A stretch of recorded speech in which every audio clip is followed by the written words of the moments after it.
ગાંધીનગર જિલ્લાના ચિલોડામાં માનવતાને શરમાવે તેવી ઘટના સામે આવી છે। 4 વર્ષની બાળકી પર તેના જ પિતાએ યૌન શોષણ આચર્યાનો આરોપ સામે આવ્યો છે। આ મામલો ત્યારે પ્રકાશમાં આવ્યો જ્યારે બાળકીને ઈજા થતાં તેને સારવાર માટે હોસ્પિટલ લઈ જવામાં આવી હતી।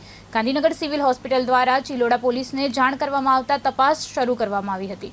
દહેગામ ડિવિઝનના એએસપી આયુષ જૈનની પ્રાથમિક તપાસમાં સમગ્ર ઘટનાનો ખુલાસો થયો હતો। પ્રાથમિક માહિતી મુજબ પતિ પત્ની વચ્ચે અણબનાવ હોવાથી માતા બાળકોને લઈને પિયર રહેવા ગઈ હતી અને આરોપી પિતા બાળકીને માતા પાસેથી પોતાના ઘરે લઈ આવ્યો હતો। બીજા દિવસે બાળકીને ઈજા હોવાનું સામે આવતા મામલો પોલીસ સુધી પહોંચ્યો હતો, ત્યારે પોલીસે આરોપી પિતાની ધરપકડ કરી છે અને તેની સામે પોક્સો એક્ટ હેઠળ ગુનો નોંધી વધુ તપાસ શરૂ કરી છે।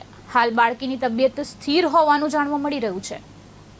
આજે દિવસના સમયે ચિલોડા પોલીસ સ્ટેશનને સિવિલ હોસ્પિટલ ગાંધીનગર તરફથી એક એમએલસીની ફરિયાદ મળી હતી, જેમાં એક નાની બાળકી જેની ઉંમર 4 વર્ષ છે એના સાથે કંઈ દુષ્કર્મ જેવું બનાવ બનેલું છે એવી માહિતી મળતા ગાંધીનગર પોલીસ ચિલોડા પોલીસ તુરંત સિવિલ હોસ્પિટલ આવી હતી અને પ્રાથમિક પૂછપરછમાં જાણવા મળ્યું કે આ સંપૂર્ણ બનાવ બાળકીના ફાધર દ્વારા કરવામાં આવ્યું છે, જો આરોપી છે।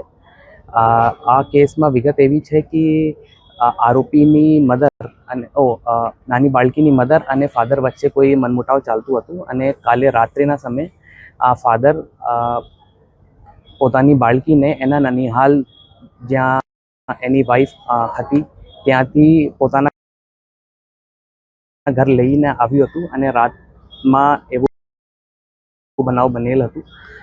સવારના સમયે જો એના રિલેટિવ્સને